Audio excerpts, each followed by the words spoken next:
Dean Shalenza, Father Folan, fellow faculty, distinguished seniors, and your justifiably proud families and friends. Hi there. My name is MC Chan, and I'm a teaching professor in the biology department at Georgetown. I'm a teacher, a scientist, and it's important to say this right now, an immigrant. I want to first thank my students. Thank you, folks. It's truly an honor to teach each and every one of you and play a part in your education at Georgetown. You inspire me, and you inspire me to be a better professor.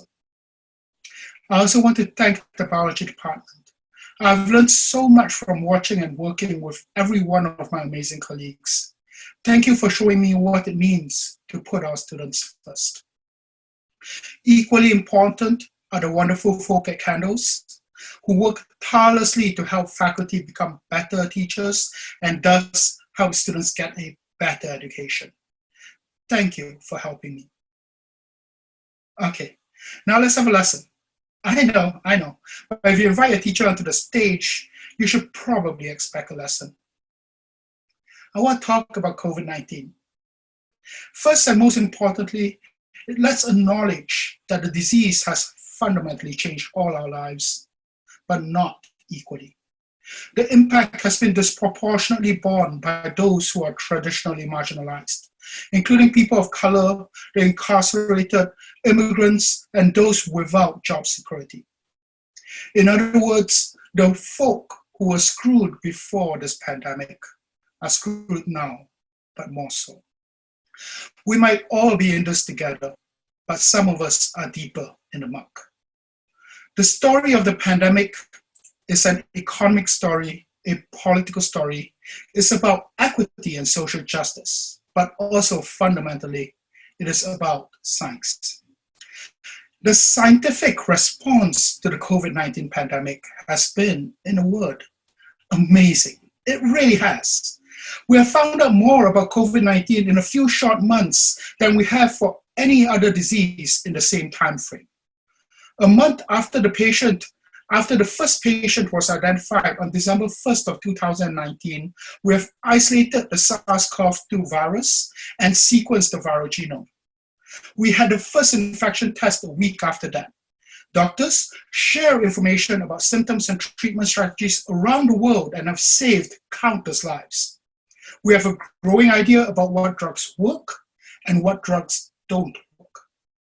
We know how this disease spreads from person to person and in a population.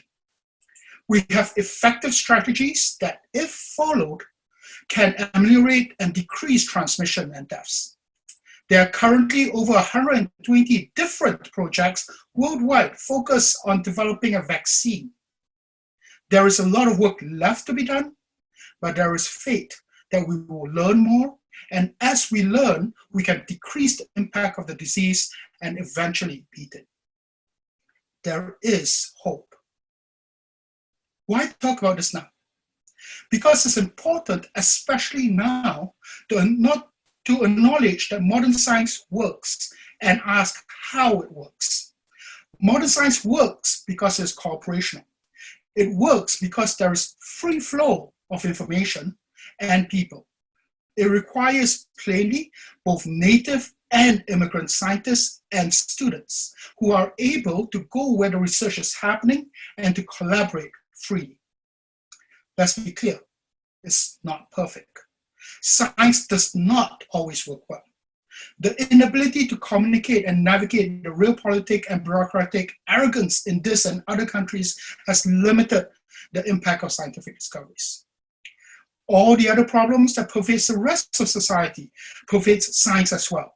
The practice of science can still be mired in misogyny, racism, and sheer boneheadedness. Science has to improve, to learn from past mistakes, if it is to better help society face this pandemic and future challenges. Which brings me to my main point.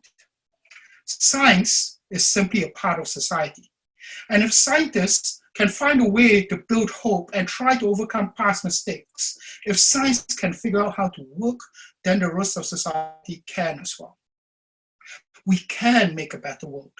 We need to correct some of the pre-existing injustices that have made this particular disease so deadly. There is now an urgency and therefore an opportunity for our society to change, for us to help one another. This needs to happen for all our sakes and all our lives. But it's not only about self-preservation. We should do it because it is also the right thing to do. We are all in this together. Some of us are deeper in the muck. We need to figure out how to reach out and help pull one another up. Congratulations to the class of 2020 for all your accomplishments.